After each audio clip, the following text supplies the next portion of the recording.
So we've got Street Fighter 4, Super Street Fighter 4 3D edition. You've got the gang on the cover. You look at the back, it's got the usual stuff, all the jazz that that you guys know in Japanese. And we're gonna look on the inside. Kind of a weird, funky inside case. I guess it's because it's like really green or eco-friendly. Gonna take this cartridge out. Now you guys see, Sean, do you have your DS cart handy?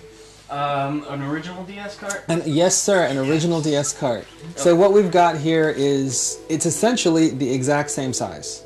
And, you know, swear to God, this is totally a coincidence. We've got two Capcom games, but they're handy. So it's exactly the same size as the DS cart, except for that little widget on the back. So I'm handing this off to Sean.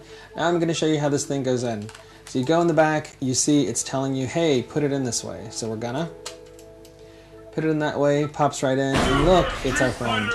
So I'm just gonna kick this in, and we're in.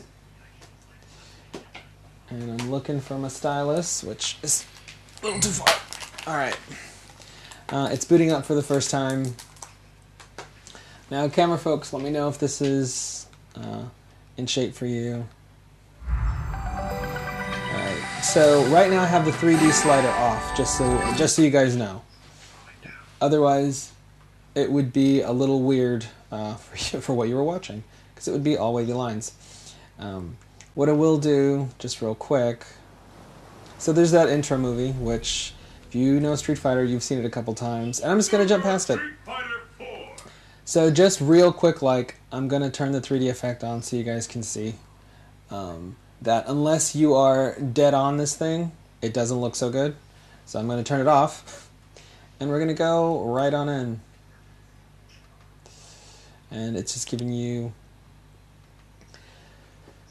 some fun tips. Takeshi, is there anything super important? No, it's sleep options.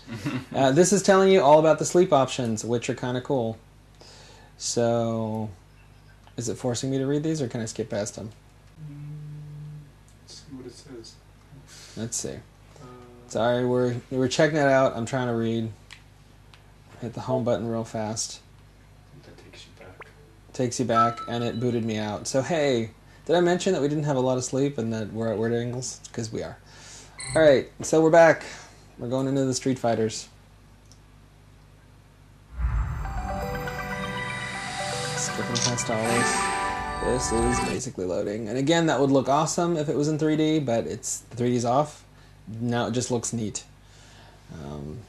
Everything would be jumping at your face. Alright. Sweet, and here we are. Making my little save file. Yay, and it saved it to the SD card. And it's telling me more stuff. And I'm gonna make up an egg.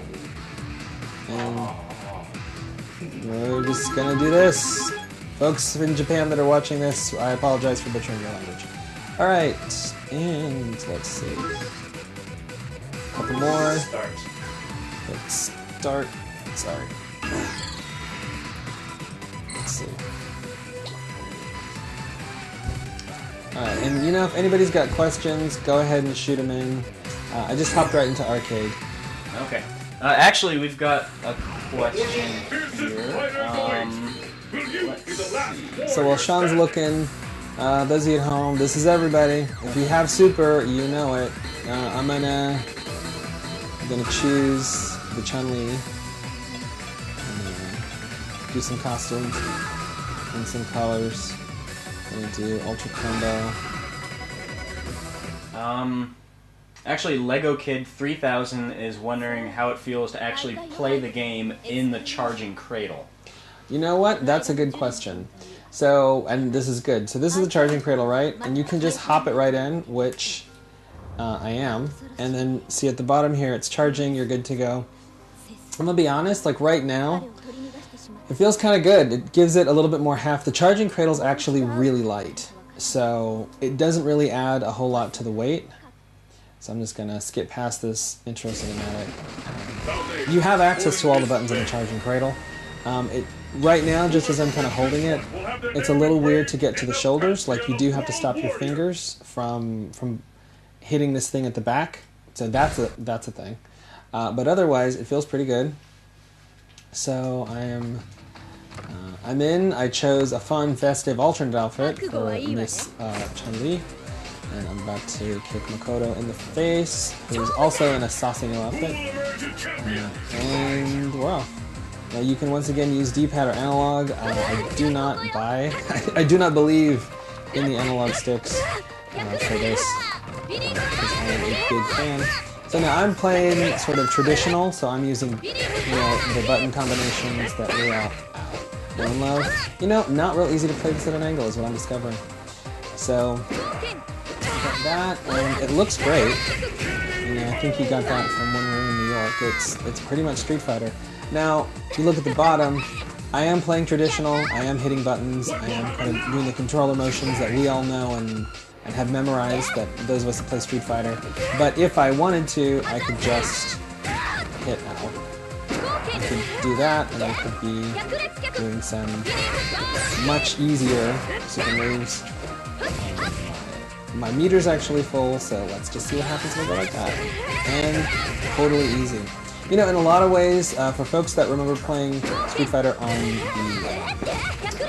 the iPhone or the iPod Touch, some of the system kind of works like that, where you just hit a button. Alright.